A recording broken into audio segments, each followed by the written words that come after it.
Hello welcome to big TV. SLBC tunnel దగ్గర జరిగిన ప్రమాదంలో 8 మంది కార్మికులు లోపలనే చిక్కుకుపోయి ఉన్నారు. అయితే వాళ్ళని కాపాడడానికి రెస్క్యూ ఆపరేషన్స్ జరుగుతున్నాయి. ఆల్మోస్ట్ ఇవాళకి 7th డే అని చెప్పొచ్చు. అంటే 7 సార్లు అటెంప్ట్ చేశారు వాళ్ళని కాపాడడానికి. అయితే వాళ్ళు బతికే ఛాన్స్ ఉండకపోవచ్చు అని కూడా ఇప్పటికే అధికారులు చెప్పినటువంటి పరిస్థితి కనిపిస్తుంది. అయితే ఇప్పటికే 7 సార్లు అటెంప్ట్ చేశారు. అటెంప్ట్ చేసిన ప్రతిసారి కొత్త విషయాలు బయటకు వస్తున్నాయి. అండ్ ఇప్పటికే అక్కడ బండరాళ్ళు, మట్టి, కంకర ఇవన్నీ పేరుకుపోయి ఆల్మోస్ట్ ఒక 6 నుంచి 7 అడుగుల ఎత్తు వరకు ఉన్నాయని చెప్పి కూడా లోపలికి వెళ్ళిన రెస్క్యూ టీం వాళ్ళు చెప్తున్నారు. అయితే ఇవాళ మన వీడియోలో ఆ టన్నెల్ లోపల ఎక్కడైతే ప్రమాదం జరిగిందో ప్రజెంట్ అక్కడ సిచ్యువేషన్ ఎలా ఉంది అండ్ లోపలికి వెళ్ళిన రెస్క్యూ టీం ఏ విధంగా అక్కడ సహాయక చర్యలు చేపడుతున్నారు అనే దాని గురించి మనం క్రిస్టల్ క్లియర్గా తెలుసుకుందాం. దాంతోపాటు లోపలికి వెళ్ళడానికి లోకో రైల్ కూడా ఉంది, కానీ అది ఎంతవరకు లోపలికి వెళ్ళగలదు అనే విషయాల గురించి కూడా తెలుసుకుందాం.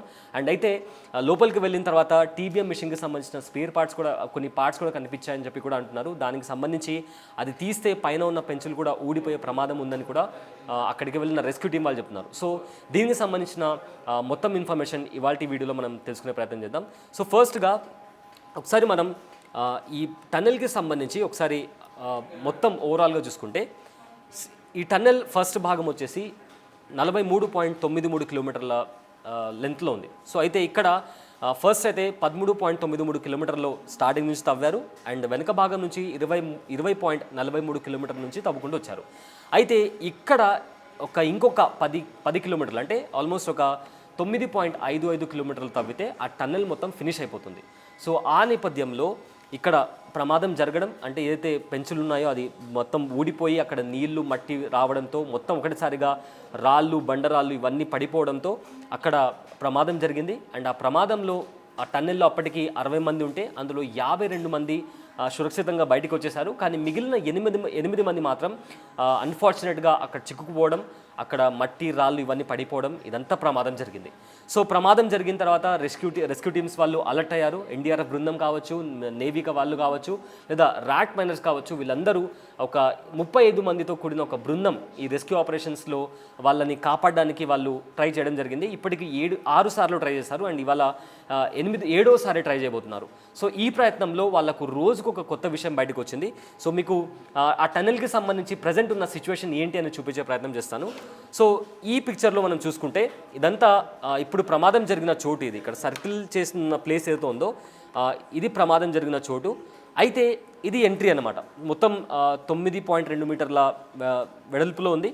సో ఇక్కడ నుంచి ఎంట్రీ అయ్యి లోకో రైల్ ఏదైతే ఉందో ఇక్కడ నుంచి ఎంట్రీ అవుతుంది.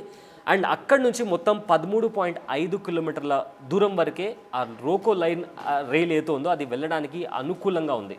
మొత్తం 13.85 కిలోమీటర్లు ఉంటే 13.5 కిలోమీటర్ల దూరం వరకే ఆ రోకో రైలు వెళ్ళడానికి అనుకూలంగా ఉంది. మిగతా అంతా వెళ్ళడానికి అంత అనుకూలంగా లేదు. అండ్ అదే కాకుండా లోపలికి మొత్తం 35 మందితో కూడిన బృందం లోపలికి వెళ్తే ఈ మిగిలిన భాగాన్ని చేరుకోవడానికి కేవలం 11 మంది మాత్రమే లోపలికి వెళ్ళారు. ఎందుకంటే అంత ప్రమాదకరంగా ఉంది ఆ ప్లేస్, ఆ సిచ్యువేషన్, ఆ సినారియో మొత్తం. అండ్ ఆ 11 మందిలో ఎన్డీఆర్ఎఫ్ బృందం వాళ్ళు అండ్ ర్యాట్ మైనర్స్ ఈ 11 మంది కలిసి లోపలికి వెళ్ళడం జరిగింది. అండ్ ఇక్కడి నుంచి ఒక 600 మీటర్ల వరకు నీళ్లు ఉన్నాయి. ఇక్కడ వరకు నడుచుకుంటూ వెళ్ళారు. అండ్ అది దాటిన తర్వాత 140 మీటర్ల వరకు మట్టి, బండరాళ్ళు, కంకర వీటితో మొత్తం నిండిపోయింది. అండ్ ఆ ప్లేస్లో ఇక్కడ మీరు చూసుకుంటే ఇక్కడ టీబీఎం మిషన్కి సంబంధించిన వెనక భాగం, ఆ మెషిన్కి సంబంధించిన వెనక భాగం ఉంది. సో దాన్ని తీయాలంటే అక్కడ ముందరున్న రాళ్ళు, కంకర, బండర ఇవన్నీ తీయాలి. అండ్ ఇక్కడ వరకు ఈ పాయింట్, ఆ మిషన్ని దాటుకొని ఈ పాయింట్ వరకు రెస్క్యూ టీం వాళ్ళు వెళ్ళడం జరిగింది. సో వాళ్ళు అక్కడికి వెళ్ళి ఒకవేళ ఆ పైన పేరుకుపోయిన ఆ మట్టిని అవి తీసే ప్రయత్నంలో పైన గ్రౌండింగ్ అనేది దెబ్బతింది. దాని కారణంగానే ఈ ప్రమాదం జరిగింది. సో ఇవి తీస్తే మిగతా పై భాగం ఏదైతే ఉందో అదంతా ఒక్కసారిగా కొలాప్స్ అయిపోయి లోపలికి వెళ్ళిన వాళ్ళు కూడా ఆ టన్నెల్లో చిక్కుకుపోయే ప్రమాదం ఉంది. అండ్ వాళ్ళ ప్రాణాలు కూడా వాళ్ళు పోగొట్టుకునే ప్రమాదం ఉంది. అంటే సిచ్యువేషన్ ఎంత డేంజర్గా ఉందో మనం చాలా క్లియర్గా అర్థం చేసుకోవచ్చు. సో అంతేకాకుండా ఒక వీడియో కూడా ఈ మధ్య వైరల్ అవుతుంది. లోపలికి వెళ్ళిన వాళ్ళు మనం తిరిగి వెనక్కి వెళ్ళిపోదాం, ఎందుకంటే ఇవి తీస్తే పైన ఉన్న గ్రౌండింగ్ ఆల్రెడీ దెబ్బతినింది. సో మనం కూడా ఇవి ఏమైనా జరపడానికి ట్రై చేస్తే, ఎందుకంటే నీళ్లు ఉన్నాయి కాబట్టి అక్కడున్న మట్టి మొత్తం సాఫ్ట్ అయిపోయింది. సో బురద కూడా ఉంది. అది తీసేస్తే పైన ఉన్న ఏదో పై పెంచులు ఉన్నాయో అవి కూడా ఊడిపోయి మొత్తం ఒకటిసారిగా ఇట్లా కొలాప్స్ అయ్యే పరిస్థితి అక్కడ కనిపిస్తుంది. మనం బయటికి వెళ్ళిపోదామని చెప్పి ఆ రెస్క్యూ ఆపరేషన్స్ టీమ్ ఏదైతుందో వాళ్ళలో ఒకటి చెప్పారు. సో 6th డే వీళ్ళందరూ కలిసి బయటికి రావడం జరిగింది. ఇవాళ 7th అటెంప్ట్లో కూడా దీన్ని ఎట్టి పరిస్థితుల్లోనా క్లియర్ చేయాలి అనే ఒక మైండ్ సెట్తో లోపలికి వెళ్ళారు. బట్ సిచ్యువేషన్ చూస్తే అంత ఈజీగా లేదు. ఎందుకంటే మొత్తం టన్నెల్ మొత్తం బురదతో నిండి ఉంది. అండ్ బురదనే కాదు, ఆ బురద లోపల పెద్ద పెద్ద బండరాళ్ళు, కంకర, మట్టి వీటితో నిండి ఉంది. సో ఇలాంటి సిచ్యువేషన్స్లో వీటిని ఎలా క్లియర్ చేస్తారు అనేది ఒక పెద్ద ఛాలెంజ్. అండ్ దాంతోపాటు ఇక్కడ టీబీఎం మిషన్ వెనక భాగం ఇరుక్కుపోయి ఉంది.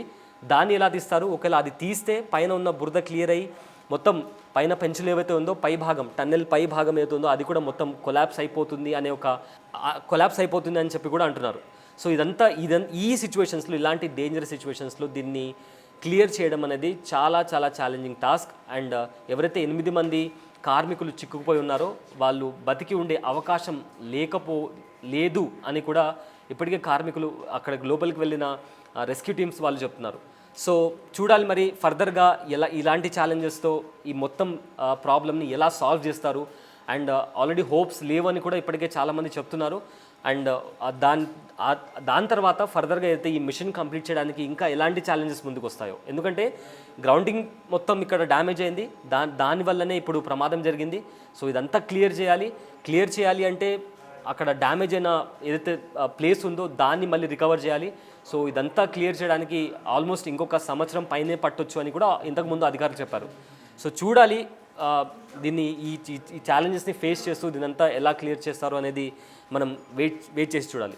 సో ఇది ప్రజెంట్ ఎస్ఎల్బీసీ టన్నెల్కి సంబంధించి ఉన్న అప్డేట్. అంటే అక్కడ ప్రజెంట్ సిచ్యువేషన్ ఎలా ఉంది అండ్ లోపలికి వెళ్ళిన టీం ఏ రకంగా సహాయక చర్యలు చేపడుతున్నారు అనే దానికి సంబంధించి ప్రజెంట్ ఉన్న అప్డేట్.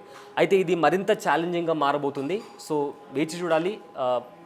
ఇవాళ 7th డే అటెంప్ట్ చేయబోతున్నారు. సో దీనికి సంబంధించి ఎలాంటి అప్డేట్ వస్తుందో మనం వెయిట్ చేసి చూడాలి. సో ఇలాంటి అప్డేట్స్ మీకు ప్రతిక్షణం మీరు తెలుసుకోవాలనుకుంటే stay tune to big TV. I'm Abulay Syed signing off.